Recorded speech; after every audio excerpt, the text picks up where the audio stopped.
Councillor Barker is still munching on his smoko, but that's fine. And Councillor Bev. Mike, I'm going to hand over to you. Te hei Māori ora, kia ora no tātou I hui tēnei ata. Engari ka huri au ki a koe he te pau hau mo te tari nei mihi atu ki a koe. Nō reira ki roto I o pakahiwi ngā wawata o te tanata whenua o Ngāti Kahunguna whānui. Nō reira kia kahara a hoko ka titiro aka ia kau ki runga I au waiwata. Kārea kore ko taia ki te taumata. Nō reira tēnā. Nō reira koutou, we have a new senior Māori pau to carry the load that Joyce Ann has been carrying, and a little bit of that responsibility has fallen on myself. And as they say, ka pū te ruha, ka hau te rangatahi. The old net is cast aside and the new net goes a-fishing. And so, me nā ka huri ki a koe mo te karakia te timatatana tō tātou hui. Nō reira, tēnā koe te rangatira. Kei a koe. Tēnā koe a koe nei tuakana. Ko tūra e whakarahi whāriki hi I tēnā. Just acknowledging your acknowledgement of me. And ko tā koe mihi ki o koutou katoa, kei te kaunihera. Acknowledging all the councillors, if but for your decision recommendation, I probably wouldn't be sitting here. So, kei te mihi atu. Probably the first thing before we do the karakia is just an acknowledgement.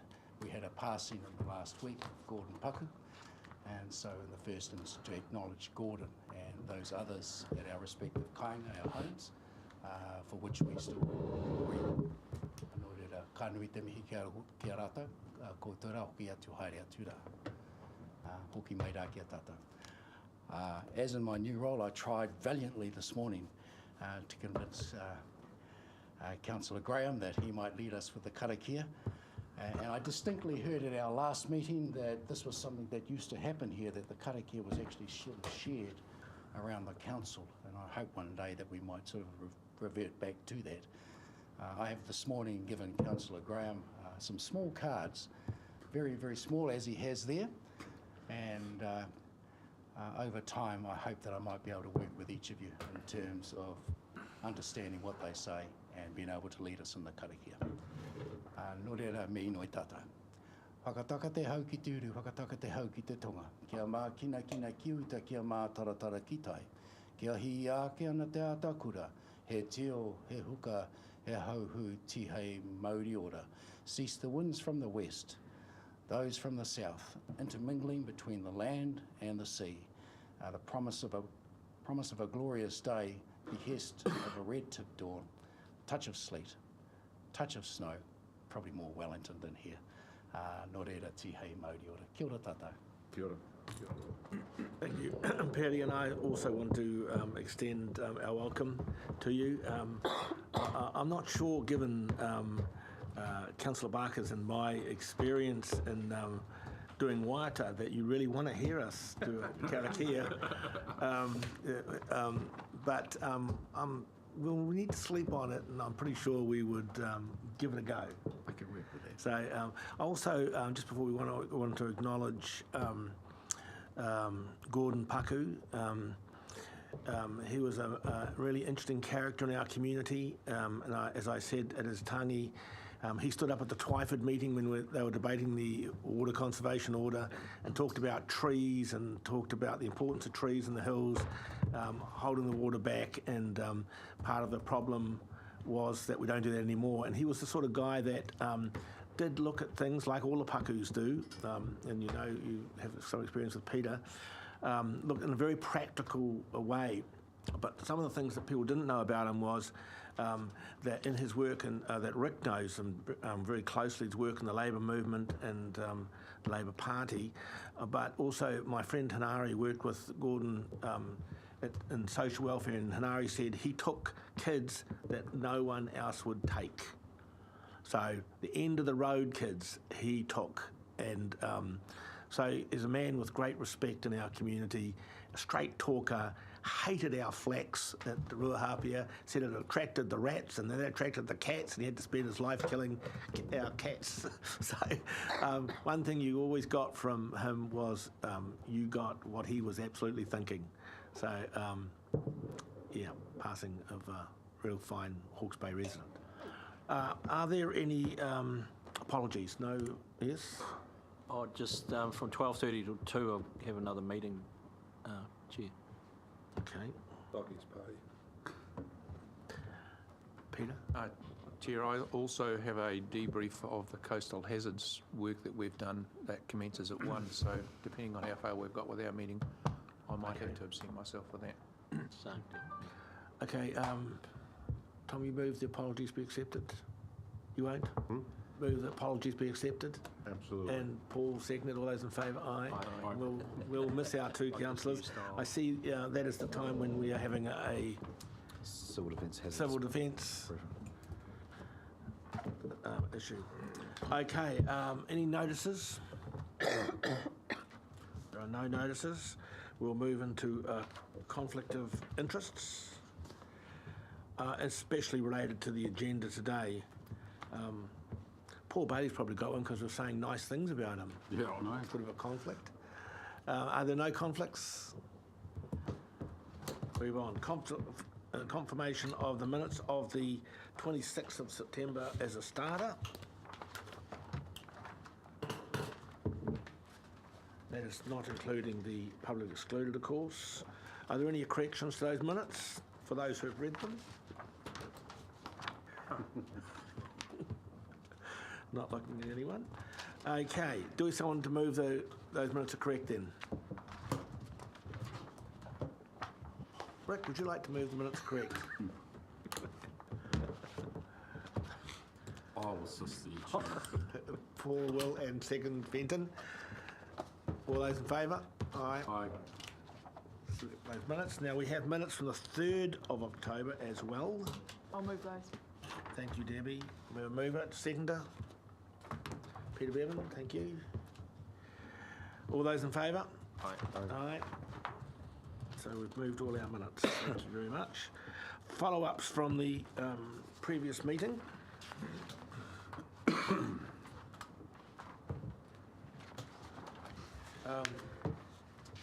anyone have any comments on those follow-ups? Thank you, Chair. Yes. Thank you, Chair. The provide Toki Water Task Force updates regularly to councils and tangata whenua issue. I note Ian's said that in the status that it's ongoing. I'd like to be more fully informed of what's going on. I understand there has been some meetings already, so there must be some minutes floating around that we could perhaps peruse. So there's only been one meeting of the task force so far, although there's work going on behind the scenes, which is covered in the operational update at the end of the paper in some detail, including the survey of Onga Onga and Tikakino residents, which is presently underway. And there are minutes. I'll ask that they're circulated after our meeting when After they're each confirmed meeting. next week. Okay. Are there any other matters? I just have one little comment. I just ignored the HBRC thing. It's a great committee, but there's no teeth. We just get ignored. So I'm not sure about it really. Are there any other issues or concerns around the follow-ups, James? So, Chair, just the one that doesn't have a status comment was the providing a copy of the Thames Tyne Street catchment management plan. I believe that was circulated to councillors yesterday. Yeah, I've got an email. Yeah. Mr. Chairman, Yes, Tom. I'm just noticing the last item on the list here, the Karamu concrete. Last time I drove down the road and took a picture, it was still there.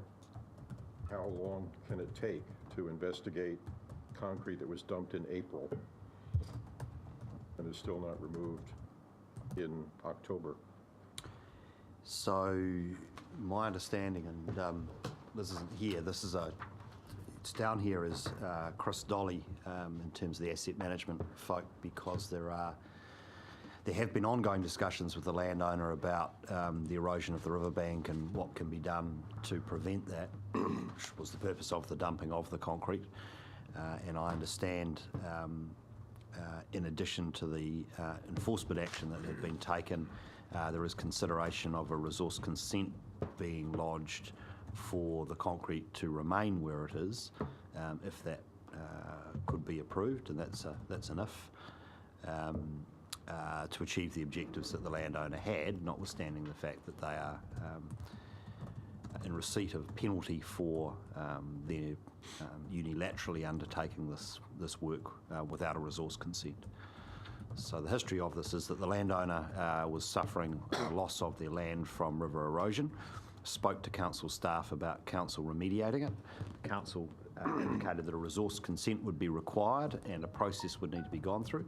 The landowner did not take up that advice and instead unilaterally decided to undertake the deposition of concrete to reduce the riverbank erosion himself.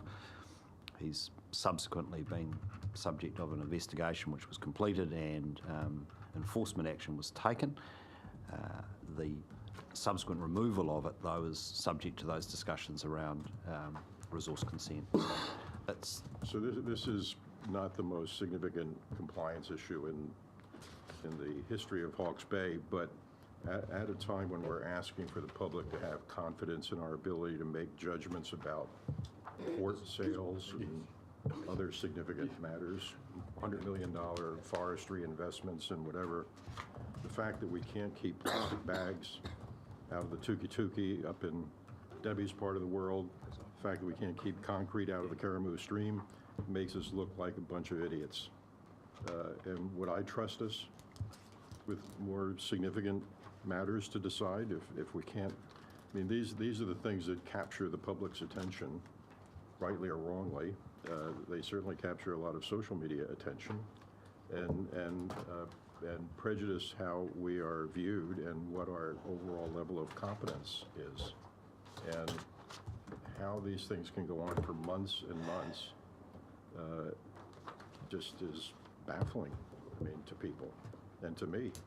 Councillor, in relation to the plastic and the tuki-tuki, action was taken by staff immediately following it being identified by the air during an aerial surveillance flight that we took, and that investigation was promptly launched as well.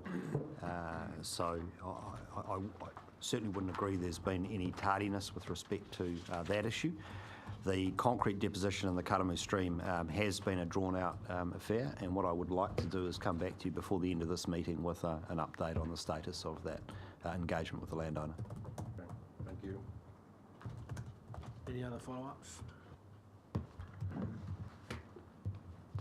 We don't have to move to follow-ups, do we? We have to move. We need to move it to accept the follow-ups. So move, Mr Chair. Thank you. I'm happy to second. Thank you, Paul. All those in favour? Aye. Aye. Call for minor items not on the agenda.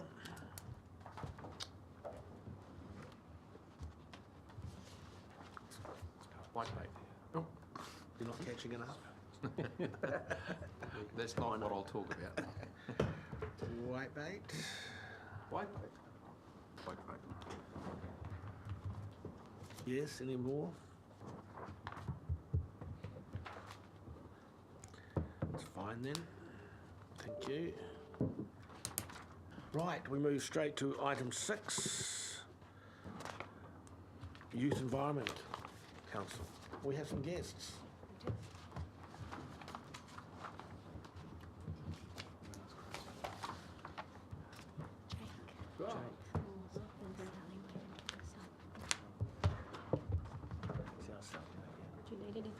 So, Sally, I'll leave it over to you to introduce Jake to everybody, Okay. the background. Morena, everybody. This morning we have Jake Brookie, who has been facilitating the Youth Environment Council this year. We were hoping to have some students with us as well, but unfortunately, for other different reasons, no one was able to make it this morning. They are obviously going into exams shortly, so we have mock exams and things like that happening. So that's unfortunate, but Jake will fill us in on the report, which you've got a copy of in your papers. So this is the first time that I know that we've actually presented on the Youth Environment Council's activities, certainly since I've been in this role. So yeah, it was great that Jake took the initiative to report back to Council on what's been happening this year. Over to you, Jake. Good morning, everyone. Thank you very much for giving me the opportunity to present to you about the activities of the Youth Environment Council. We've had an extremely successful year. So the Youth Environment Council aims to raise awareness of environmental issues with our region's youth, and also give a way for young people to connect with the regional council and be involved in environmental decisions. So we have had a wide range of activities this year. Some of them have been continuations of previous year's events, such as the Green Games, held on the 26th of September at Taradale High School. So we had 54 young people from around the region's schools who took part in environmental activities and events. They heard from speakers from Department of Conservation, territorial authorities, from sustainable farming, and took part in activities such as recycling sorting, which raised the awareness of environmental issues. We've also had some new events this year. I'm very pleased to announce the success of our documentary night, held on the 9th of August at the Century Theatre along Marine Parade. 200 people viewed a screening of the 2017 documentary film Blue, about the human-related pressures being put upon the ocean and what ramifications this might have for us in the future. So I'm extremely pleased to say that there was a very warm response to a very confronting movie at times.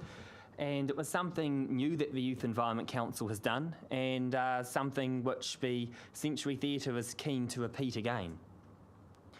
Another new initiative that the Youth Environment Council has put forward for 2018 has been connections with regional council staff. It's been mentioned many times that there is a gap of engagement between young people and local government, and by having regional council staff involved with air quality, coastal monitoring, talk to these young people, we hope that this information will permeate to different schools around the region as well. And we've also been involved with other youth councils around the region, solidifying links which have happened in the past. We've had a joint meeting with the Hastings District Youth Council, and also a meeting with the Napier City Youth Council of Napier, talking about ways we can help each other and promote each other. Another really integral part of being a member of the Youth Environment Council is having a voice for conservation, and over the last year we've ensured that this voice is louder. What we have done is partnered with the NZME papers Napier Courier and Hastings Leader, and there's been regular update articles that appeared in these papers every 2 to 3 months about the Youth Environment Council's activities, and this has led to increased engagement of Youth Environment Council, increased attendance at our events, and also a chance for members to put their quotes in the paper to raise awareness of their opinions upon the environment. So, in conclusion, it has been a very, very action-packed year, and I certainly hope to be involved with the next year, which proves to be just as fruitful. We've already had an offer for a tour of a sustainable farm from one of the Green Games guests. We've already had the offer of reusing venues for other guests as well. And I'd like to acknowledge at this point everyone who has attended our events, the regional council staff who have given their time to present to our members, Councillor Paul Bailey, who has supported us over this year and welcomed us in our very first meeting back in late February, as well as all of the venues who have supported us throughout the year, and of course Sally for her able support as someone who has been the steward of the Youth Environment Council in the past. So through the chair, should any members have questions or comments, I would be most happy to take them. Thank you, Jake. Any questions? Yeah, more of a comment, Chair. Yeah, commenting questions. Thank you for your presentation, Jake. Really, really appreciated the work and effort you put into the Youth Council this year, and Sally. But Jake, you're a from where I've sat, you're a special person. You engage really well with the youth. You know what you're talking about, and you know how to get things done, which is I'm really, really impressed with. So thank you very much for the efforts you've put in. I'm really pleased to see that you're going to put your name forward again to facilitate the Youth Council next year. The only thing I would say to that is I just hope we get better engagement from some of the youth in Hawke's Bay and from a wider range of schools, so that we're able to bring more people into it. I'm really impressed with the program that you've had put on this year. The events that I attended were really well done, really well organised, and really thoughtful. Thank you very much. Thank you very much, Councillor. And speaking to a comment you made about a range of students in different schools, as mentioned in the report, we are looking at increasing our engagement with schools in Central Hawke's Bay and Wairoa for next year, with some more direct links to the schools. In the past, we have had members from those districts attend our meetings via video conference, and they've fully participated, and we hope in future years this can continue. So many thanks. Yay for Zoom. And then Mike. Yes, thanks for your report. Just a quick question. That you referred to Robert Barry, young farmer, as won awards for a sustainable farming practice. Where does he farm? Do you know? He has a farm near Central Hawke's Bay. I don't know the exact location. I did look it up during the process of inviting him. He farms near Central Hawke's Bay, and some of the initiatives which he has put in place to make his farm more sustainable includes ideal stock ratios, fencing off nutrient runs going into any associated rivers and streams, and a tour has been offered for the Youth Environment Council next year to see firsthand about these initiatives. If you like, Councillor, I can get in contact with him and provide you with the details of a location of his farm, should you wish. Absolutely, I shall be in touch shortly. He's actually Clinton. I think he's part of the Bell Group. Yeah. Mike. Yeah, so what's the age limit for your club? Oh, well, we've got a rigorous membership process open from those in mainly from secondary schools. So anywhere from about 16 up to 18 is the usual age range. We have had, as part of this year's membership, a school leaver who's taken part in previous years, who put her name forward once again and was instrumental in setting up an Instagram page for the Youth Environment Council. So there's a wide range of membership. Thank you. That He was counts hoping Ellen you'd and say- I out. He was hoping you'd say from 16 to 80. 75-year-olds young at heart.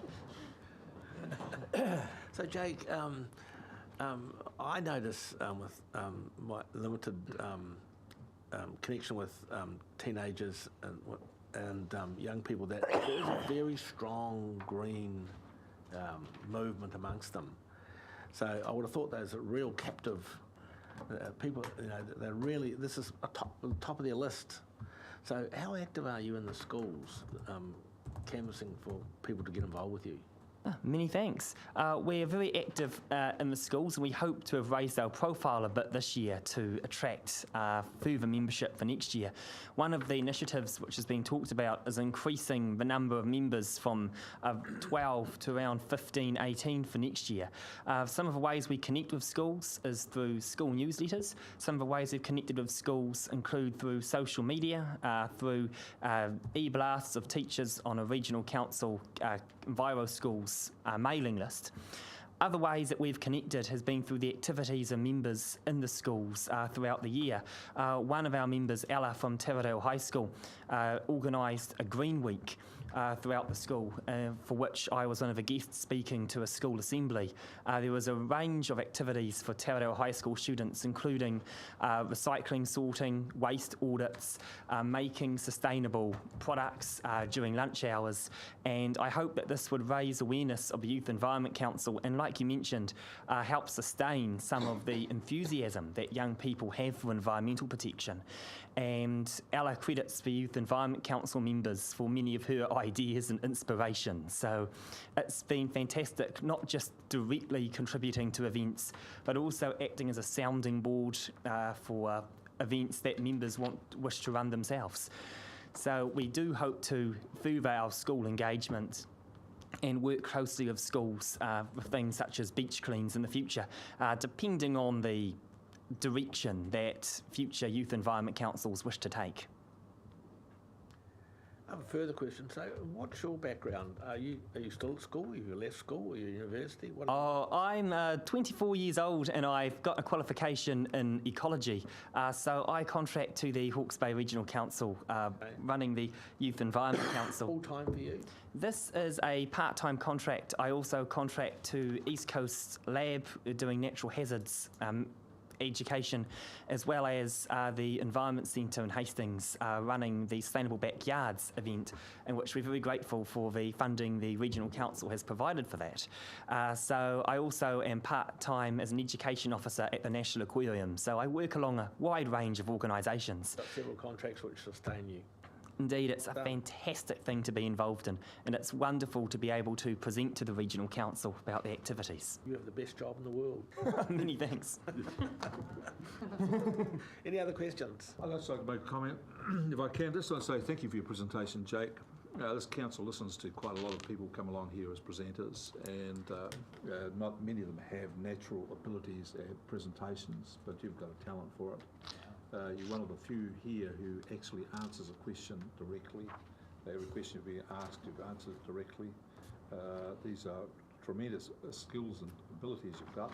Enhance them, and it'll take you a long way. You're a natural communicator. Thank you, Councillor. I appreciate that. I'm ready to move the recommendation, Chair. We have a seconder? I'll second it. Rick will second. Just to speak, Paul, just... Oh, no, just again to congratulate the Youth Council on the great work that they've done in raising the awareness amongst the youth of Hawke's Bay of the work that we do and of environmental concerns. Rick, you've said your bit. Anyone else wish to... I would just like to endorse Councillor Bailey. I think it's a fantastic job you're doing. And I'll endorse the comments that Councillor Barker made too. You did an incredibly good job doing this presentation. Better than most of you yet. Okay, thank you very much. Thank you. All those in favour? Aye. Aye. Against? Thanks to you too, Sally. Okay, we have seven. Item 7. Item 7. Final representation arrangements. Oh yeah, representation. That's right. Okay. Representation arrangements? Dispense with democracy. It's a slow and cumbersome process. Joanna, are you going to talk about this, are you? We've sort of done it, really. Yeah. Do you want me to, or do you want to take it? Self-evident. Yeah, self-evident. We have done it, so we don't need to go through it. But there are any questions on the paper? I think it occurred to me, as you do when you look at these things, given we've got proportional representation for the rest of the country, and we've got a disproportionate now thing, can we have our votes when they come, rather than be whole votes, be proportionate votes? Absolutely. Where's Fenton? Just in response, Chair, after reading the Mayor of Central Hawke's Bay's letter, yeah, I agree with that comment. No, you're not supposed to agree with it. Yeah. Okay. 2 votes. Yeah, that's right. We didn't Can sign I? up. Eh? We didn't sign up. What? Can I, Chair, and Why just would we get half a vote? just in response to that, and I suppose in response to the Mayor of Central Hawke's Bay's letter, representation is about population, whereas I think we should always bear in mind that our expenditure should be, you could almost look at it from a land-based percentage-wise. So as long as we're investing in those communities as much as the land area is, or reasonably close to that proportion, I'm really comfortable. And are we? You're a smart man. No, it's not. We're actually investing more and more than we're giving. No, to us. more than the rates paid, but not a percentage of the. I wouldn't have thought. Yeah. Okay. Move the report. Yeah, thank you, Rick. Debbie, do you want to talk to this at all? Okay, we've got to move a seconder. Fenton, just to speak, Rick. Fenton. Oh, nothing really to add, Chair. Thank you. I think you've said your thing about the Mayor's letter. Okay, any other speakers? Right, we're moving to second. All those in favour of accepting the recommendation? Aye. Aye. Thank you. It is passed. Item 8, adoption of the audited accounts. We're just waiting. Stephen Lucy is here, as requested. He's going to come and speak to us, Director. So you want me to move on? Oh, we don't need to. No, he's here. He's literally outside. Just coming in now. Let's carry on. We're not There going he is. Stephen's going to speak to it straight away, is he? Probably can. We've had a couple of Stephen, cracks at Stephen. this, so Yeah. Hey, straight up, mate. Hey. In the hot seat. Welcome, Stephen. Thank you. I always enjoy our little meetings. I'm not sure how they go, whether they're good or not. But Well, I do give you marks out of 10, Rick, so, as I did Fenton on his day. So. good. And so how are we scoring so far? And then you can talk a little bit about our accounts. I noticed I'll go over the top of the scoring system. That's for me. So if I can just give you a quick update on the audit and where it's gone. So first of all, it's gone as usual in my experience with Hawke's Bay Regional. Jess and Manton and their respective teams and wider council, because obviously there's the non-financial stuff, so we interact with quite a number of people across the entire council. So that's all gone very well, helpful, but in a professional way, so, appropriate challenge, etc., etc. As you'll be aware, we're issuing a qualified audit opinion this year. So it's like last year's one, but with a slight twist, I guess. So the key uncertainty this year for HBRIC, which also applies at this level, is in terms of what value the loss on the sale of the Ruataniwha intangible assets is worth in tax terms. Can you get a tax asset for it? Because of the degree of uncertainty, management and we having gone through the audit and risk board, we understand you're of the same view as the HBRIC directors, that you can't reach a view as to what those are worth. So with that limitation, we're saying specifically about that issue, but everything else, we're happy that the financial statements and the non-financial information is materially correct. The misstatements, so that's where we find, when we look at your accounts, we look at whether there's anything that's above a certain trivial level. Are there any significant things that we disagree with? So there are a number of items. They all come up from the port.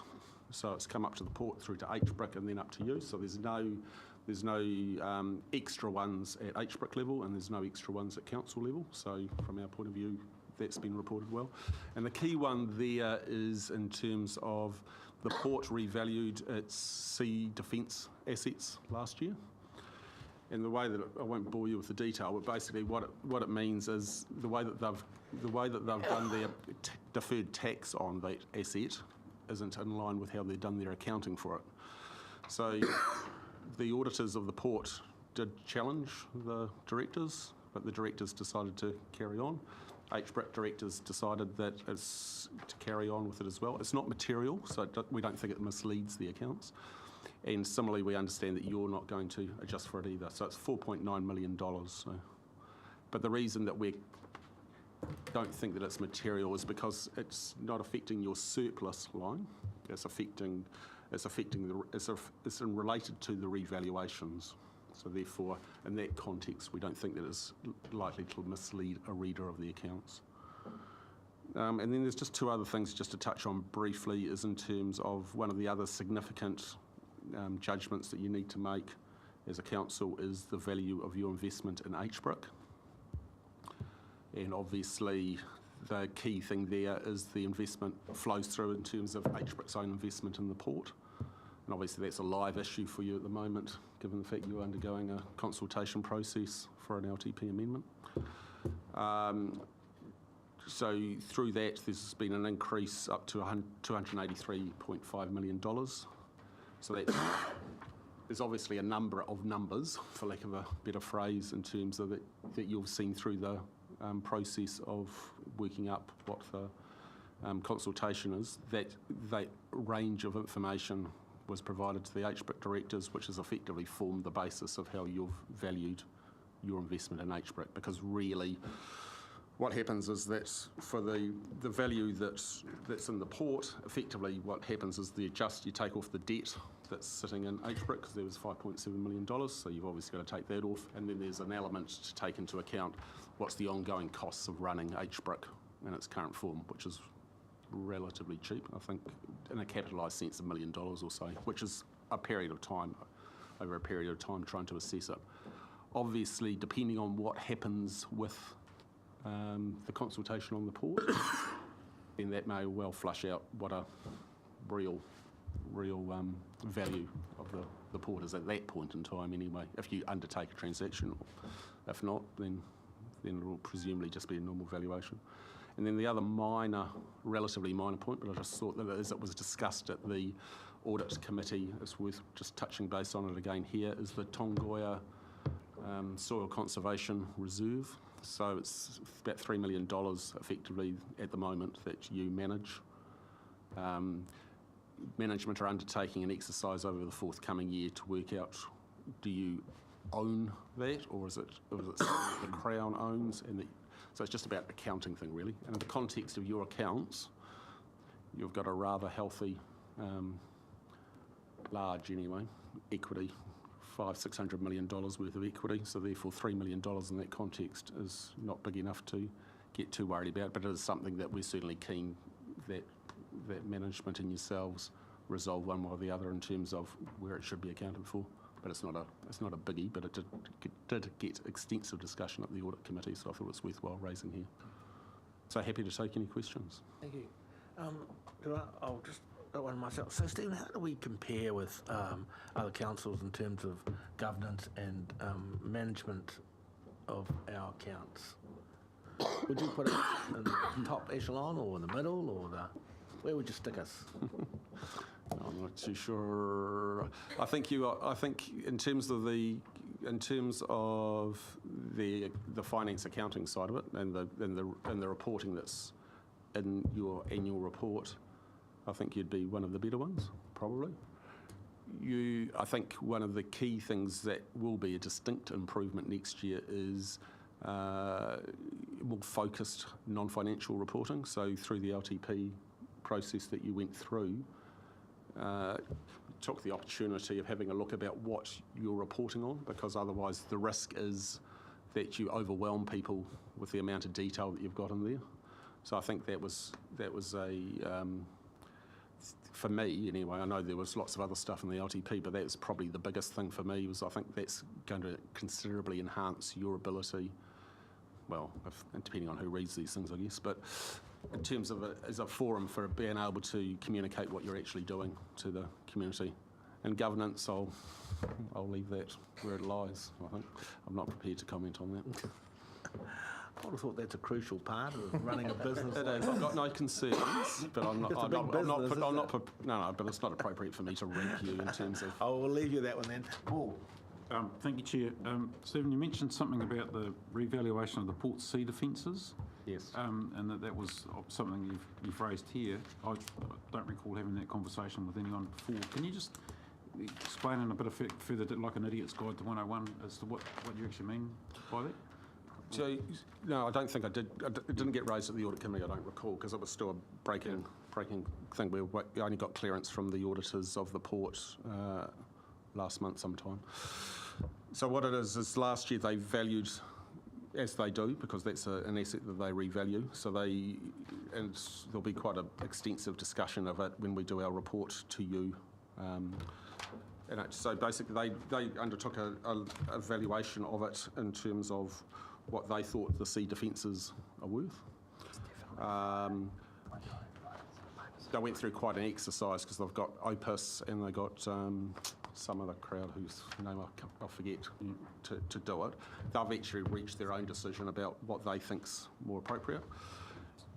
But then in terms of when they then did the tax implications on that, because it's a revalued asset, then they used a different basis for the residual values for some aspects of it, which meant that there's a difference. We're of the view, as are the auditors of the port, that you should use the same basis for both tax and for your accounting, so they've used a slightly different basis. You would think you'd, yeah, that sounds logical to me that we should use the same. Yeah, but I mean, I don't know the port directors, but I've got no doubts that they're more than competent. So they've obviously reached their view for whatever reason they have. HBRIC management did discuss it with port management, so it's not as and the auditors of the port discussed it with the audit committee. I've forgotten the exact date, 10th of September or 12th of September, something like that. I guess it's on the basis that it's not big enough to think, but it is something going forward. We certainly would like a number of that size to be flushed out and agreed one way or the other. Yeah, can you give us an indication of the two different valuations, the difference in between? Well, the tax impact is about $4.9 million. 4.85. It's in the. What we do is we get a letter of representation from Rex and James each year. Well, whoever's sitting in those particular positions each year, and there's a list of misstatements attached to that, and that $4.85 million is in that list. Okay. Neil. Do you want me to move, Mr. Chair? I thought you can move if you like. Well, I'm happy to move. Okay. We mover. We have a seconder. Paul. Yep. Second recommendation that we accept do you wish to speak? Yeah, just briefly, Mr. Chair. I think this is a large report and it reflects an enormous amount of work from staff. They've pulled this together over a long period of time. A few challenges on the way through in terms of acquiring the right information and getting it assembled. And we've got to do better that next year in next year's report, not from our staff but from our associated enterprises need to come to the party a lot more, with a great deal more alacrity than they have this year. And that message actually needs to be sent to them pretty strongly, that we're not going to tolerate the delay in financial information coming forward. It's important to consider the extent of $50 million worth of spend. The ratepayer needs to know this information and to fully understand it. I think the document is in that context is as you mentioned from Audit New Zealand position, we are presenting far too much information. It is overwhelming, and we need to reduce that down. We're much more focused on outcomes, the results we want to see. Improvements to the environment. We're primarily an environmental agency with a few other add-ons, and we need to see some outcomes coming through. So I'd be very much looking forward to a miniaturised report in the next year. This probably represents in itself $50,000 worth of report writing, and we're not about report writing, we're about doing things. Congratulations to the staff for their efforts. Thank you to Audit New Zealand for Stephen's ongoing interest in Hawke's Bay and his commentary on us. We do appreciate the active engagement by the auditor on issues that we have around this council, and I can say that it's been greatly appreciated over the number of audit and finance committees over the time. So thank you for producing that for us, Stephen. Mr. Chair, I think that's about it. We look forward to a significantly diminished situation next year, this time next year. Thank you, Neil. Paul. I don't think I can add anything further to Councillor Curtin's comments. Anyone else wish to speak? I'd just like to add, Stephen, thank you very much for all the work you do and coming down here. I'm sure you enjoy visiting us. It's not a hardship coming to Hawke's Bay. It's not a hardship. I also want to thank the staff, and of course it's the dichotomy, isn't it? That you do a small one, some people want all the information, and if you do a lot of information, you get overloaded. So you just won't keep everyone happy, but it is quite a document, and I doubt very many of our citizens would actually get through it. But anyway, thank you to everybody. We have a mover and a seconder. All those in favour? Aye. Aye. Against? It's carried. We accept that. It's been a pleasure. Thanks, Stephen. How's you're heading straight back, or you? Oh, no, I'm using your facilities to carry out some more work. Okay. At a small charge, of course. Thank you. Thank you too, man. Got appropriate, that's right, a rental agreement. Okay, we have, we'll move to item 9. which is a proxy for the HBRIC annual general meeting. I just want to point out that the Monday the 13th was a typo that Jessica did correct with us by email, because the AGM is actually this Friday, as you'll see if you turn the page over. So you've got to appoint someone. At noon on Friday. It's recommended the Deputy Chairman. It's normally Deputy Chair. Yeah. If he's Normally available. Deputy Chair, are you available for tomorrow, Friday? I'm happy to move Friday noon. Councillor Rick Barker, if he's available. I am. See. Do I get Second up. the opportunity to make an acceptance speech? Yeah. 10 minutes. No, but you can make a speech on the day, I'll ensure that. Okay, so Councillor Barker has been moved and seconded. All those in favour? Unless we got a big objection? I'm happy to go down as a turn-up because I think I'll be there anyway. What's that? I'm happy to go down as a turn-up because there's also someone asking for someone else to act as an alternate. You got a tie? The chair won't be wearing a tie, so it doesn't really matter. Yeah. We need an alternate in case Rick is sick or he spots a deer on the mountains. Happy to move. That Paul is the alternate. Paul's the alternate. Seconder. All those in favour? Aye. Aye. Thank you very much. We'll move to item 10. Report from the Corporate and Strategic Committee. Neil, do you want to take that? Read that through? Well, I'm happy to, Mr. Chair. Unless, Jess, you've got a position.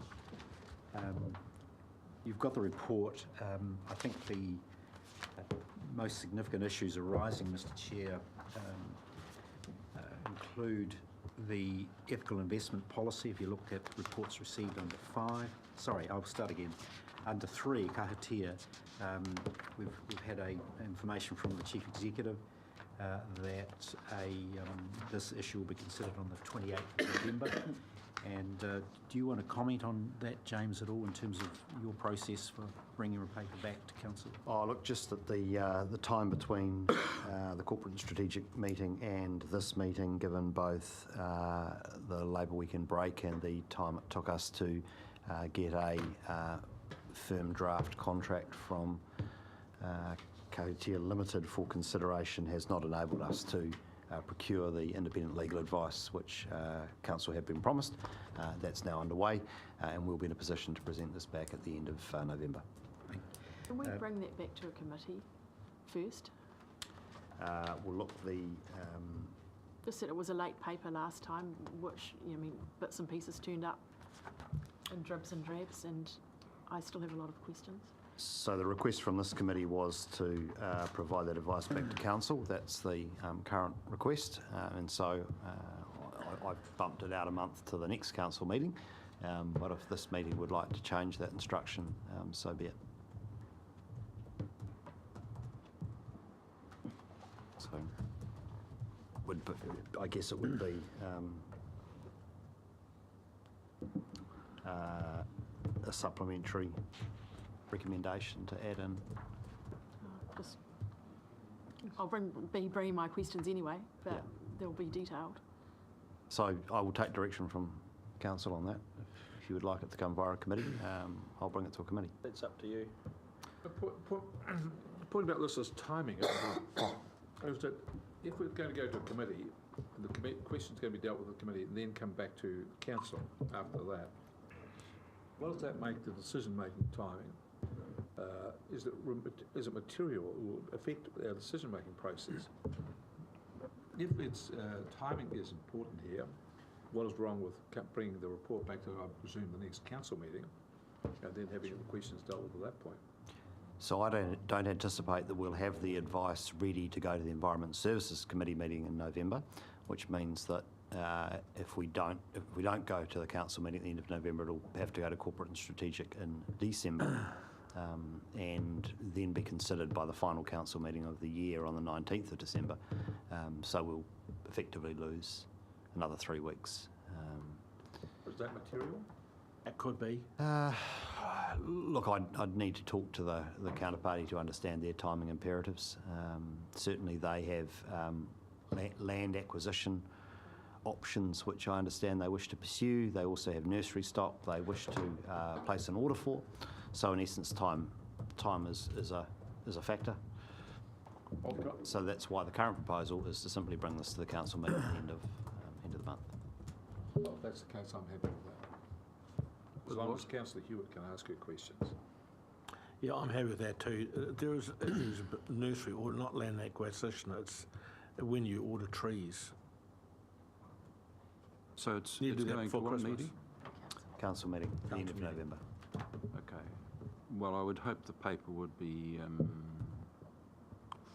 full and thorough, because I've still got reservations about the whole deal, to be honest. Keep an open mind, but I'm not there yet.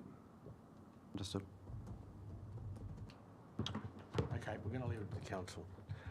Just one issue, Hawke's Bay Tourism. Tom, would you mind if we add you to the late items not on the agenda and you can report on the issues around tourism? I think council would be really interested to hear that.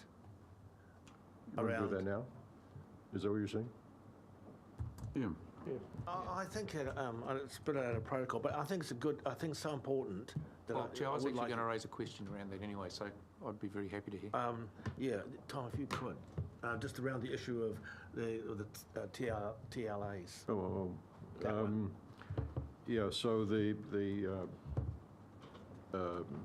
Annie and company have been dealing with beginning to deal with the alternative funding possibilities. The two main ones that are being looked at the moment are what to do about so-called peer-to-peer rentals, the Airbnb type thing.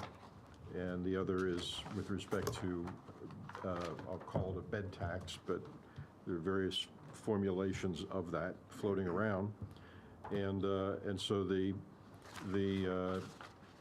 position that is emerging amongst the other tourism entities like ours, from a regional standpoint, is to support some version yet to be worked out of a bed tax that would be imposed uniformly nationally, or the ground rules would be set nationally.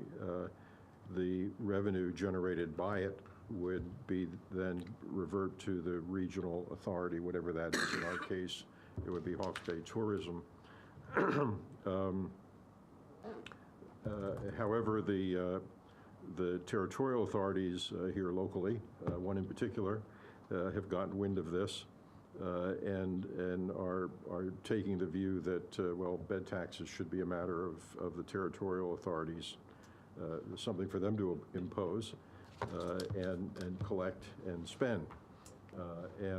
So, as I say, that runs counter to the position that the tourism bodies are moving toward, and what I gather is that they will advocate that view at a national level via Tourism New Zealand, and they'll also advocate that view to local government New Zealand, which has not yet really taken up this issue, but that's the glide path at this point. So I guess the Hawke's Bay Tourism folks, George and Annie, would be hopeful that our view would be to stand behind them in terms of if this moves forward and there is such a revenue stream created, that indeed it be treated as a regional contribution and dealt with by Hawke's Bay Tourism as the appropriate priority setter as to these expenditures. So it's just sort of sitting there at the moment as just something to watch. This is a watching brief. Tom, I'm sure you can see the smiles around the table. We won't endure on this topic, but we encouraged. We consulted with the public. We encouraged Tourism Hawke's Bay to find a way to get its own revenues. Now a way has surfaced, and we're not going to allow anyone to swoop it away from them. So I think we need to go the very strongest position here on this matter. Is that the feeling? It's absolutely my view, Chair, and in fact, if the TLAs think they're going to get their hands on this money, then I would be an advocate for withdrawing all of our tourism budget. Anyone else have a view? Okay. Thanks, Tom, for that update within Neil's point. Neil, have you finished? Or you... Well, just to continue on from the recommendations, Mr Chair, you'll see there reports received in ethical investment policy, and then there's the recommendations that follow on from that around reaffirming the current ethical investment policy as an initial guide to be provided to Council's investment fund managers. So that's an interim position. And then to undertake a full ethical investment workshop and policy development process. We look forward to the timing of that. But the sentiment was that we can examine ethical issues to the cows come home and get ourselves in a terrible knot, and it's probably better to stick with the basics and minimise as opposed to expanding. But that will be obviously expanded further in those workshops. Mr Chair, the issue of transfer of water take consents was a significant issue for discussion at the committee stage, and did we have a resolution around that? I think we did. We did. Public notified basis, and then the rest is there is really. I just wanted some clarity, perhaps from the Secretary, around the recommendation around the item 3 report received kahatia. I see those as recommendations which should have been incorporated into somewhere under the recommendation section. As it stands now, I'm not sure whether we would be carrying forward that recommendation to Council. Can we just have some clarity around reports received item 3 in relation to our resolutions for Council? Through you, Mr Chair, yes, the resolution, that recommendation will go through to the 28th of November Council meeting along with the item on the kahatia draft agreement. So it's not a resolution for... Not for... because the item wasn't ready, we've deferred it to the November meeting, so it will still be a recommendation from the Corporate and Strategic. That's it from me, Mr Chair. Any questions? Yeah, question. Rick and then Alan. I have a question on the ethical investments policy. My recall is that we did not agree to undertake a full ethical investments workshop. I recall we... you refused to attend. Well, I just said I won't attend. I'd rather stab my ears with a sharp pencil. It goes with this. And so we decided we would stick with what we had. That's what we decided to. That's correct. Well, you agreed to delegate authority to staff. We need to take that out, man. But see, what here's here in the recommendation that we did. It's written here, recommendation for 5, recommendation undertakes a full investment workshop. Incorrect. Sorry? That's incorrect. You're right. That's right. So these recommendations are wrong. So is that going to be removed? It should just be removed. I have that as your No, we will have to remove that. That's your instruction as the chair? Mr Chairman, at the meeting, my recollection is that, yes, Councillor Barker didn't like the idea, thought he was going to be wasting his time, and indicated that he wouldn't attend. Well, that in itself, that position by one councillor, did not mean that the proposed workshop was to be cancelled. And if it is cancelled, I think it's just making a mockery of the whole thing, because the present policy is full of contradictions, and it either needs abolishing entirely or tidying up. Mr Chair, speaking to the issue, I just reading the corporate strategic minutes themselves, they are ambiguous in that regard. So the minutes themselves are saying that there would be a workshop, that the the amendment that made by Councillor Belford and Councillor Barker was that notes and reaffirms the current investment policy. That became the substantive motion, which included the workshop scenario. So I'm a little confused as to what we carried forward and what agreed and what we didn't. Just to be helpful, yes, Councillor Dick's correct that I led the charge on this, but it wasn't the end of the conversation as he alludes to. The fact is that it's quite correct, a resolution was moved, and as I recall it, the resolution was to maintain the existing policy as the alternative to the workshop. So the workshop was to go and we were to maintain the existing policy. Because we couldn't agree, it was general discussion, we couldn't agree on what was going to be ethical and what wasn't. And Councillor Dick's correct, there's a very, very wobbly line. And were we going to spend a day to go and just simply at the end of it describe how wobbly this line was? So we decided we wouldn't. We had other things which were more important for us to do. If Councillor Dick wants to avail himself to a full day workshop on ethical investments, well then he's welcome to. Half a day. Chair,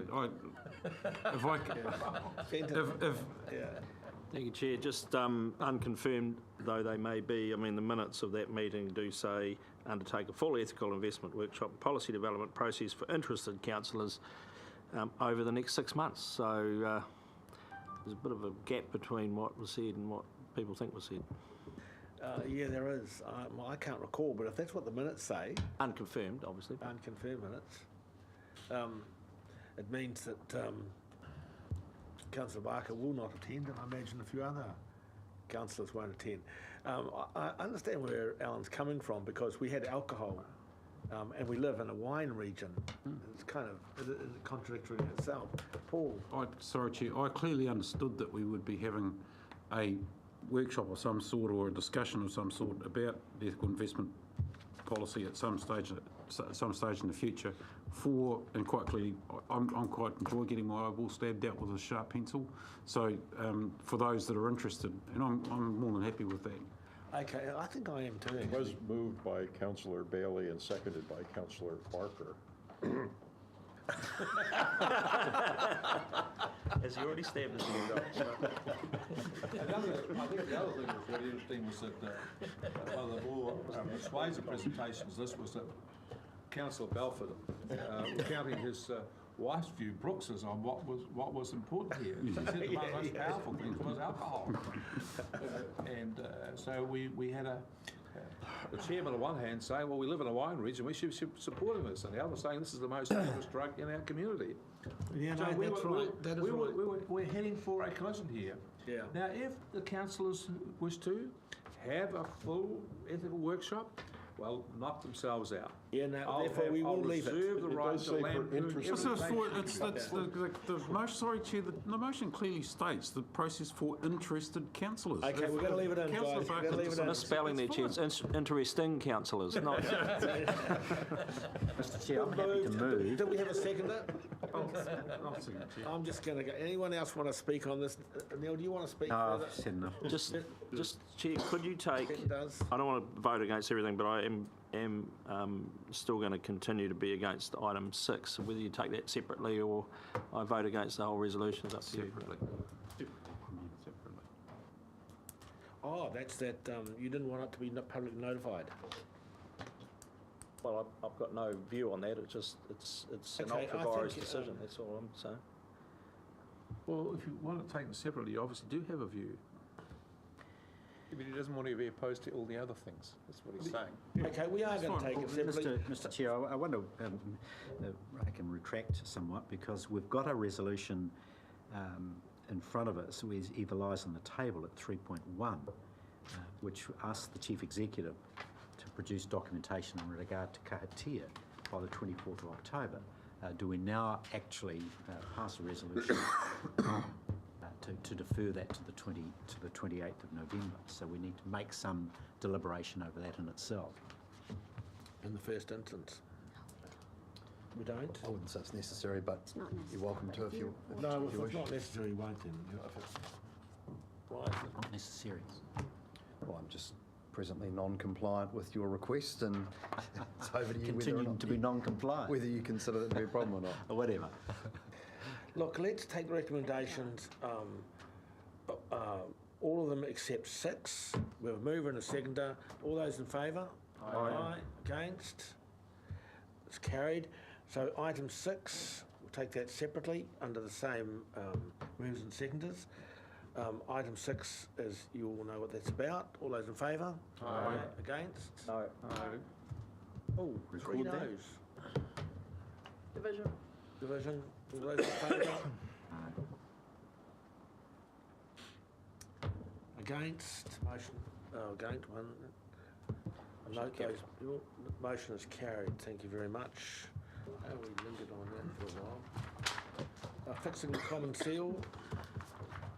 Yes. Got a mover, please. Land sales continue. Common seal. Barker, Fenton. And I want the chair to be fully robed, heddled up and this. All those in favour? Aye. Against? Thank you, that is moved. Report from the Māori Committee. Item 12. Yeah, thank you, Mr Chair. The meeting was held in Waipukurau, and thank the 3 councillors, including our own representative, for attending, which was also attended briefly by Mayor Alex Walker. We have a fairly humble abode in Waipukurau, representing the 9 marae. We have an income of $30,000 a year, which we always slightly underspend, which includes 2 part-time workers. We think that probably as a result of the treaty claim, we may morph into something else, being one of the smaller tai whenua, so that's just something for you to realise. But the day was quite special for the Māori committee, because it's 5, perhaps 6 years since we floated the idea of having a pou whakarai, and to have him present that day is something quite special for us. I can remember sitting at the top table there asking the councillors of the time, with Mike Paku, Mare, and Roger Marker, and just shows you how patient Māori are, just having that wait for so long for Christmas to come. And perhaps that actually reflects some of the reactions that Māori have as part of the Regional Planning Committee in wanting to exert their influence, as it were. So on the 8 odd items that are listed here, the one that had a very sad note was the number 1, 2.1, Hurumua Marae. They have there something 43 bodies which are liable to be washed into the Wairau River, and the Wairau delegate Michelle McElroy just reflected on how much emphasis was being put on stopping the playground near Wairau being eroded by the river, and down the road we had 53 bodies being endangered with the shifting of the river some 20 metres from the original path in the last 20 or 30 years. And a lot of those bodies have been there since the 1918 flu epidemic. And the urupa now is such that they're not allowing any of the locals to bury them there. And Joyce Ann has been very influential with the tangata whenua.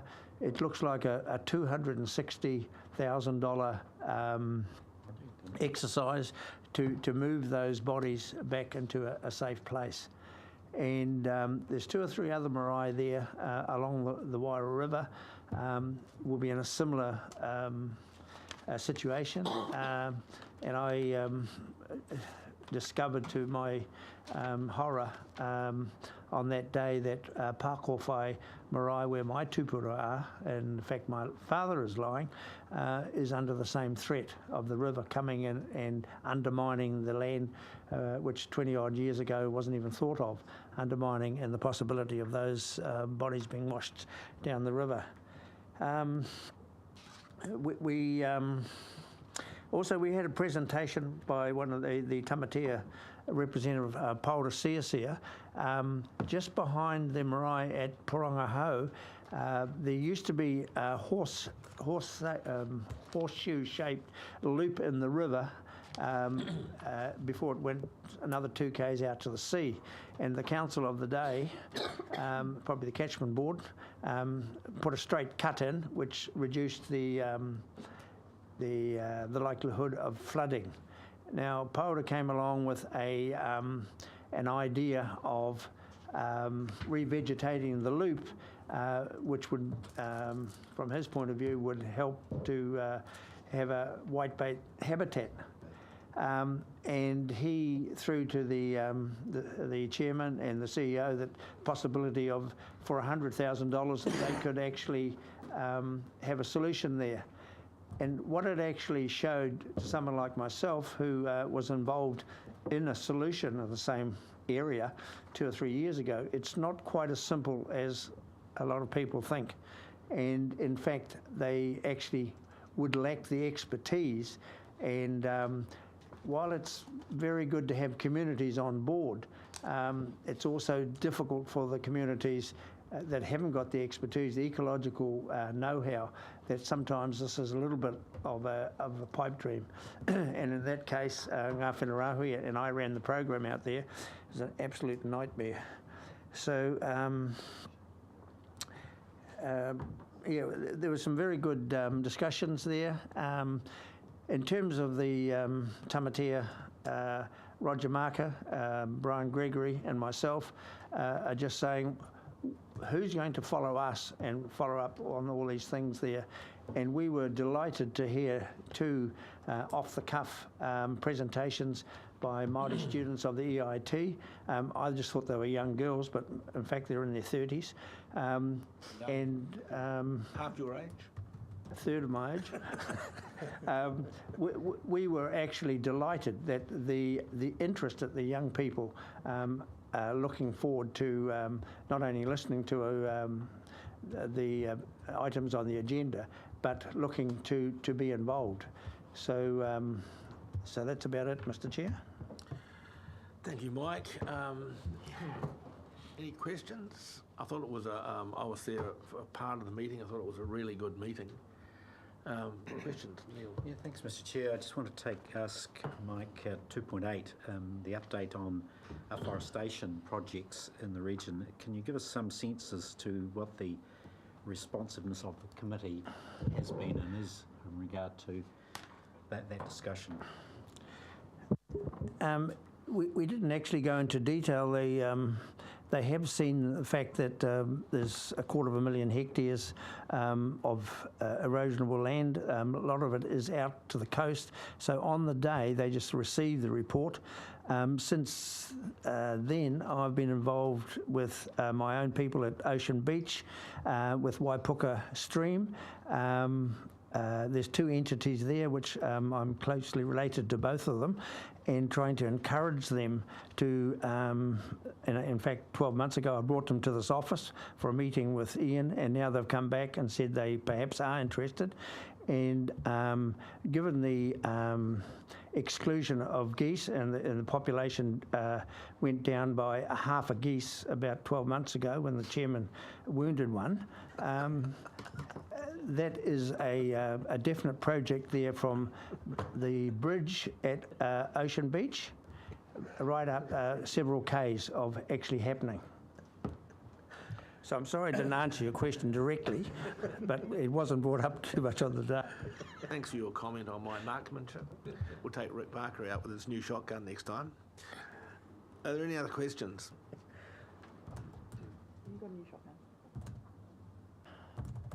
Hey, Mike, will you move your own report? Or? No, can't. You can't? Okay. I'll move Seconder? Do you wish to comment? No, I'd like to hear some more about the goose. About those geese? You'll be like Genghis Khan out there, mate. Okay, Peter, Kenton. Thank you, Chair. Just in relation to Pakawhai Marae, it's amazing how many urupa are on waterways in that part of the world. I've had an approach from New Hawke. There's one there that's is at risk, and we'll follow that up at some stage. But Pakawhai is quite an integral marae for Frasertown. My dad actually lay there when he died. They wanted him there for the day. So it was sort of it's a real community marae, and yeah, that's going to be a tricky one because that's another big part of the river. In fact, it's almost at the confluence, so I haven't had a look at that one yet. But I just congratulate our approach to Matiti so far has been encompassing and supportive, and that's probably our space. We're the experts around what happens with the river, but we're certainly anywhere near understanding what the families have to go through to affect a repatriation of their loved ones. So look, it's going to be an ongoing process. I think some of this stuff, I suspect we will see some in this part of the world at some stage as well. I mean, Matiti, you can see why they picked that spot. It's a beautiful spot, but the river's broadening her horizons. So anyway, it was a good hui that day, and happy to support. Just on that, just briefly, there's a very excellent video that they made on it. I don't even know where I saw it, on YouTube, or I'm not sure where I saw it, but it's the people in Marae talking about the issues, and they don't blame anyone. They don't blame the river. They don't blame. They just want a hand to fix the challenges that they've got. So I think we've really got to come to the party. But it could be a big party in the end. That's a bit concerning. But we've just got to do what we can do. Okay, any other Māori committee? Sorry, Mr. Chair. And the committee were very grateful to see a copy of your letter to Minister Nash about the proposal to stop commercial eeling. Thank you very much.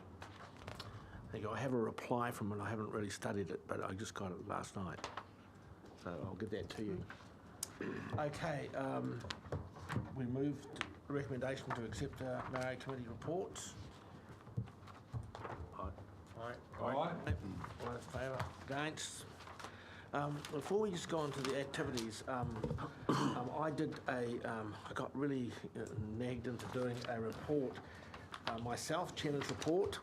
I have to acknowledge Tom here because I followed up on a format that he was doing for Baybuzz, and I plagiarised a little bit of his stuff, but I hope I didn't plagiarise it too much. I sent it to him first. So sorry you've only got this just recently, but it had to get checked by Baybuzz for editorial plagiarism, had to get checked by my wife to take out any abusive comments, and then rechecked by Joanna, who also then took out more comments, and James. So it's a little bit watered down, but I tried to do a bit of a summary, and I hope I haven't missed anything out, of the last 2 years and the achievements. Because I think we have achieved an enormous amount. We haven't always agreed on things. And actually, we rarely agree on things, which is a tremendous tribute to the democracy that works in Hawke's Bay. But we are getting there as a group of people, and every one of you are working really hard in your particular rohis and doing a great job. So I just want to put down on paper, it was took me half a day really on reflection of just where we've come from. I put some personal notes, very personal, because as you know, some of those things I get a little bit worked up on, like fires and air blast sprayers and such like things, and eels been raided out of our streams. So it is a reflection of where we come from, and the next year, some of the things that I'd like to see tidied up. I think if I was to, when I sat down and thought about it on Monday, I think my greatest disappointment is we as a council did not embrace the Māori seats, 2 Māori wards. I think that would have been a great thing to do, but democracy on the day, we lost that vote. And hopefully that's going to resurface going forward in the future. So otherwise, I think it's been a pretty good 2 years of achievements. Some quite amazing stuff has been achieved by this council, so you can read it at your leisure, and I'll take any questions. You haven't read it yet, so you can't ask any questions. I'm happy to second, Chair. I'm assuming you'll move acceptance. Do I move my own report? Yeah. Of course you can. Yeah, I'll move my own report, and Peter will second it. Do you wish to speak? No other speakers? All those in favour of accepting the chairman's report? Aye. Against? Carried. Right. We will talk significant activities, item 13. Just by exception, Chair, happy to take any questions. Yeah, any questions? Tom, and then Paul. Yeah, I have 4 items, if I may. Number 1112 deals with the CHB Water Task Force Group, and I see this as a pretty significant undertaking. I'm going to be asking that we have an agenda item on this matter at the Environment Committee meeting on the middle of November, so that we're up to speed on what exactly is the mandate of this group, who's involved in it, does it have terms of reference, what's going on. I get approached by people about it, and I'm kind of flying blind as to exactly who's in it, who's not in it. Is it about Tranche 2 water? Is it about a master plan for Central Hawke's Bay? Is it about water storage? What is it about? And so I think we need to get a clear picture of that. I'd ask for some guidance from the council on item 25. We've had a hearings process on the regional pest plan, biosecurity plan, and we're ready with our recommendations, with a plan to come forward. And this makes a reference of it going to the Environment and Services Committee. But since the role of the council is effectively to say either yay or nay, can we skip that and just bring it directly to the council? Or is there, we have a councillor sitting to my right who objects to things passing directly to council. But in this case, There's 1, 2, 3, 4, 5, 6 deal, right? It was delegated by council to the hearings panel to bring a recommendation back to council rather than through E&Es. so just a process question as to whether, I mean, I would just as soon not have it on the agenda of the E&S committee, because I think there are other things that we'll actually have to deliberate at that committee. This is going to be here it is, folks, and unless you want us to go back into the whole hearings process because you don't like the way we treated cats or something, you're basically going to be asked to say yes or no. So do we really need to double debate that? Yeah, no?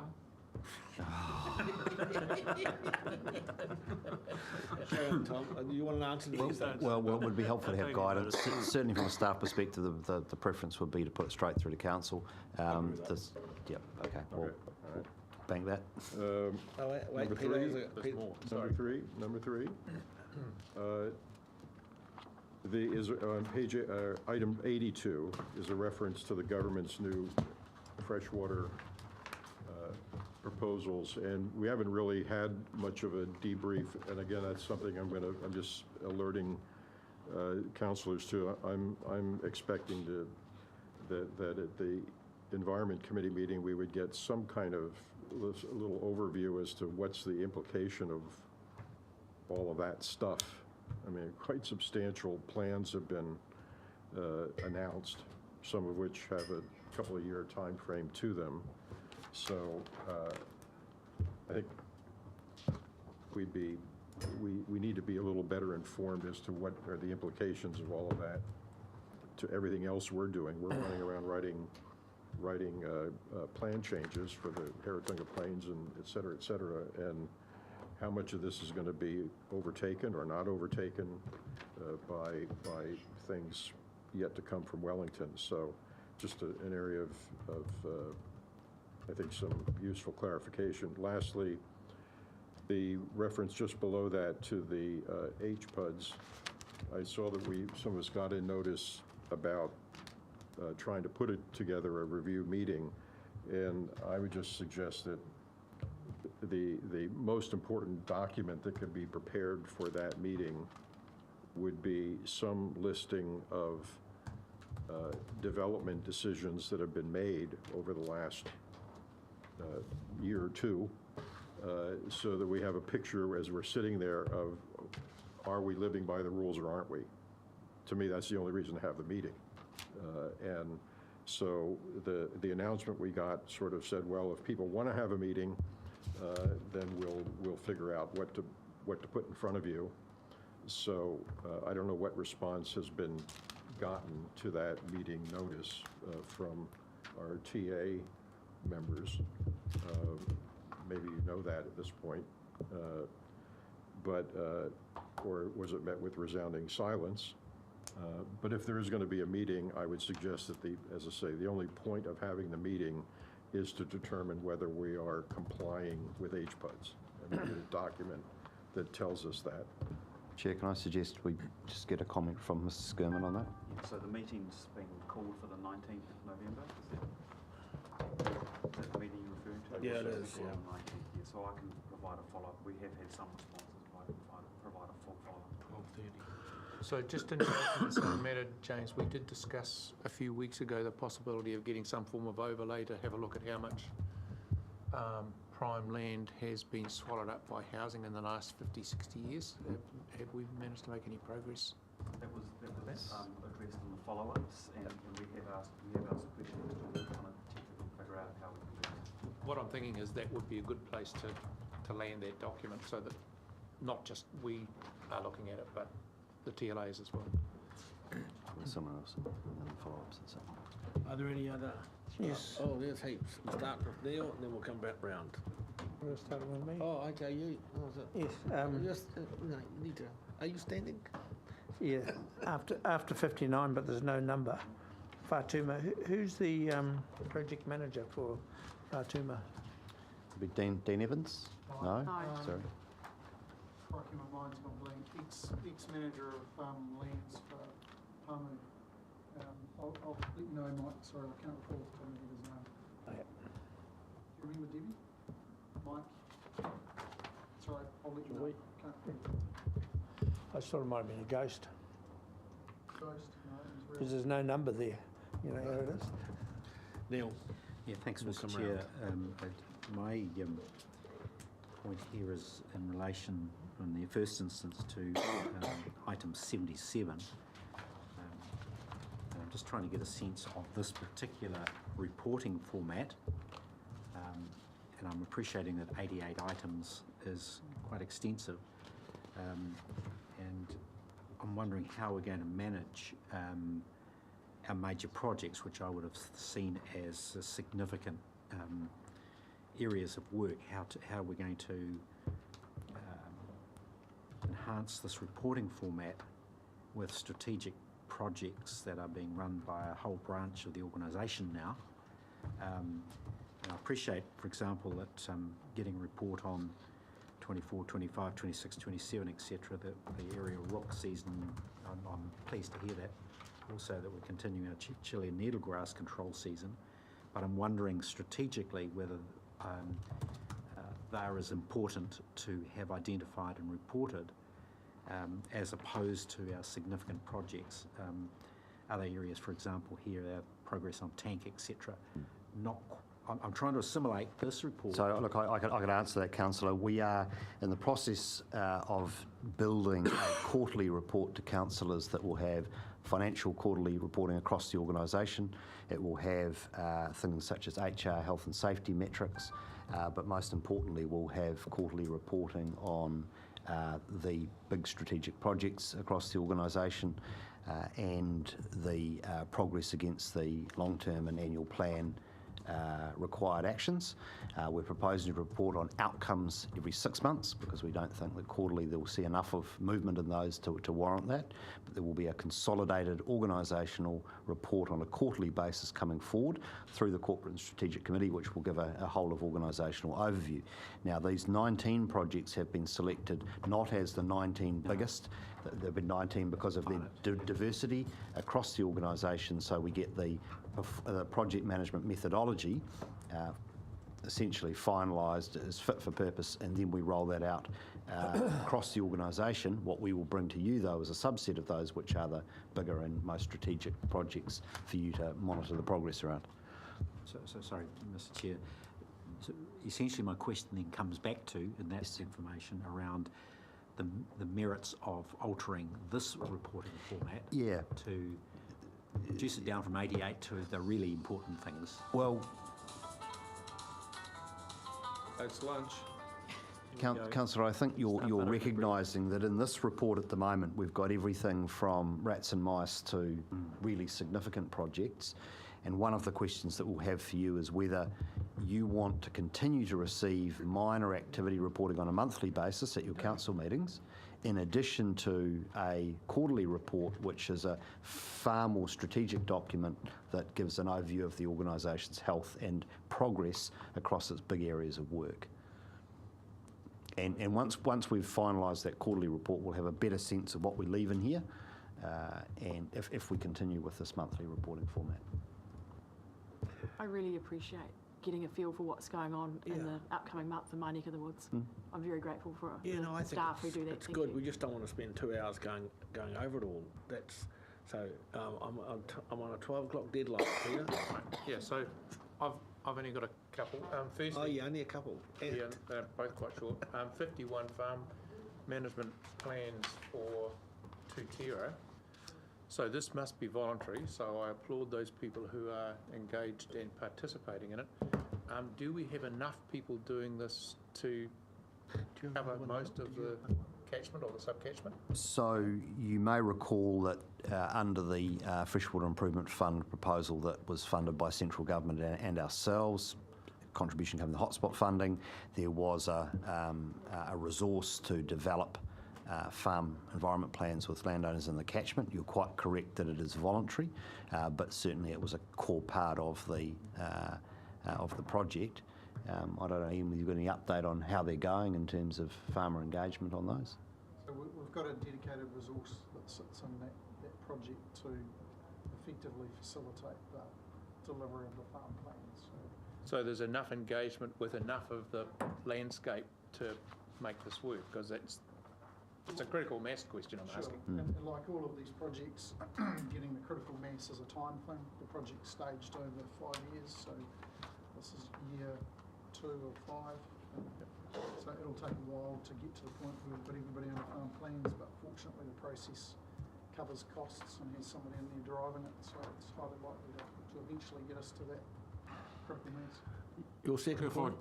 If I could also say, Councillor Bevan, that the landowning community up there remains positive about getting the farm environment plans. That's a critical element. Yeah, I haven't received any. I haven't heard of any kickback on that. Negativity. Yeah. So the second question was around forestry, and I'm just wondering, since the forestry, whatever it's called, national policy statement on forestry was introduced in May, how many applications have we received?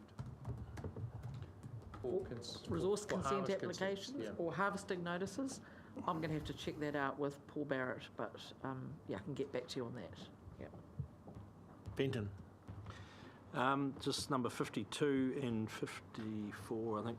Just there was an article in the Wattle Star around claim Ms Cara France was acting for the Ministry for the Environment, and she talked about a whole lot of things that the local iwi disputed vigorously. I just wondered if we had a view on that Ministry for the Environment report and where that was, how our view of that tied in, because obviously we understand it probably better than she does, I would have thought. But. So I know Cara France has written to a range of parties, including ourselves, setting out a series of concerns around general activities around Whakakī. And she signs herself off as a hearings commissioner on behalf of the Ministry for I get all that. So Is she actually acting for the Ministry for the Environment? Certainly not we're aware of, and we'd be fine. extraordinarily That's all I surprised need if that to was know. the case. Thank you. Okay, now we're coming along, Paul. Three quick ones. Three quick ones? Yeah, always. 43, continued work on the outdoor burning tool. What's an outdoor burning tool? So Kathleen Kosniak's developing a tool for landowners, particularly orchardists, to make decisions about when is an appropriate time to burn. Okay. So that will be effectively it'll be an app that will essentially give them a notification of whether the conditions are right for. So it's not a box of matches. No, it's not. That's all right. 54, UTT liaison meeting. What's UTT? Upper Tuki Tuki. Oh, so that was my one. That is on today, this afternoon at 3:30. You coming down? You too? No, I can't. And the last one, number 79. I'm a little confused as to what that actually means. It could be there's just a typo in there, or some of the feedback. The outstanding water bodies plan change indicates likely risk of legal challenges will be encountered. No basis of Probably not on basis. On basis, on that basis. should be, yeah. On that basis. Yeah. That's right. Yep. Okay. Debbie?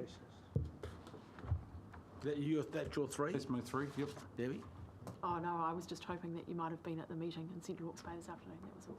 I didn't even know it was on. We've got I told you at the ENS committee and did you? asked for it to be in your diary, and then I asked you at the Māori committee as well. Oh. We've got a large team going, so yeah, across It's not in my different diary, disciplines so across the organisation. I don't know why I didn't. He's getting old.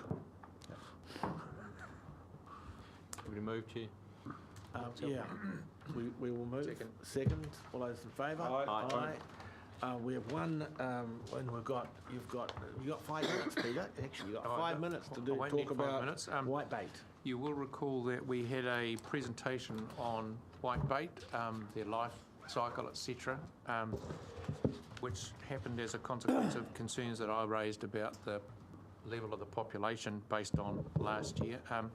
This year, somewhat better catches are being reported in all the rivers that I have anything to do with.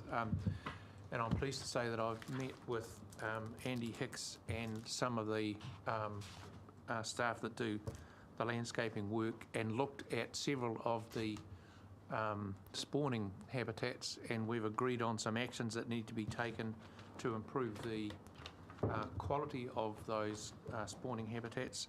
We've got a couple more rivers to visit, but we've made some quite good progress. The thing that worries me a little bit is that we're very much focused on one species of whitebait, which is emunga, because they spawn in the lower reaches of the rivers. But there are a number of other native fish species that actually spawn further up the rivers, and very little is known about where and what we might be able to do to enhance the habitat for them, so that's probably the next target. So just to let everybody know that there are some actions being taken. Chair, if I could just come back to the issue raised by Councillor Belford earlier today, just give an update on the situation with concrete dumping in the Karamu stream. So look, the current status of that is that the offender has received and paid an infringement notice. An abatement notice to remove the concrete was issued. That was appealed to the Environment Court. Rather than that going through to hearing, further discussions were had with the landowner about a solution to the situation. And we are currently working on a plan to remediate that riverbank and to put vegetative based stream bank reinforcement in there so that the erosion issues are dealt with, and we may or may not remove the concrete at that point in time. We might do something else, such as cover over the concrete. Paint it green. So the landowner's been given no comfort that the concrete will or will not stay. It's just a decision we haven't yet taken. The advice from our engineering staff is removing the concrete at the stage may exacerbate the erosion issues. The stream edge has been surveyed, but the design for the construction works is ongoing, and we are aiming to do the work during the summer when the river level is at the lowest and we have the least likelihood of there being further erosion of the stream bank. Is the landowner and the offender one and the same? Correct. Okay. And look, I think it's an example of sometimes the difficulties between us wearing two hats. On the one hand, we're a regulator. On the other hand, we do work with landowners, such as we are at the Matiti Udapa, or as we're working with the Wairoa District Council around their playground, etc. We work to manage issues at the margins of rivers where there is erosion, to address the impacts on people's land. And so in this occurrence, we're working with two hats. Ben? Happy to move us into public excluded, Chair, and include... Thank you very much. First, I'd just like to... So that's the end of our meeting today. So thank you very much for everybody for your contribution, for the public attending. And we're now going to move into public excluded. And we're dead on time. Thank you, Fenton. Did you have a second? Happy to move and include appropriate people to... Which includes Blair and our staff. And we've seconded it. All those in favour? Aye. Sorry, what are we agreeing on there? Moving into public excluded. That means you're leaving too. Okay. It's public excluded, including Councillor Paul Bailey. Aye. Aye. We're good. Sorry, I'm going to oppose that one, Chair, because I don't believe, especially the capital structure project update is actually something that needs to be publicly excluded. Okay, well, that'll be two. All those in favour? Aye. Against? No. Against? Two against. Division? Division, all those in favour? Against? Two against.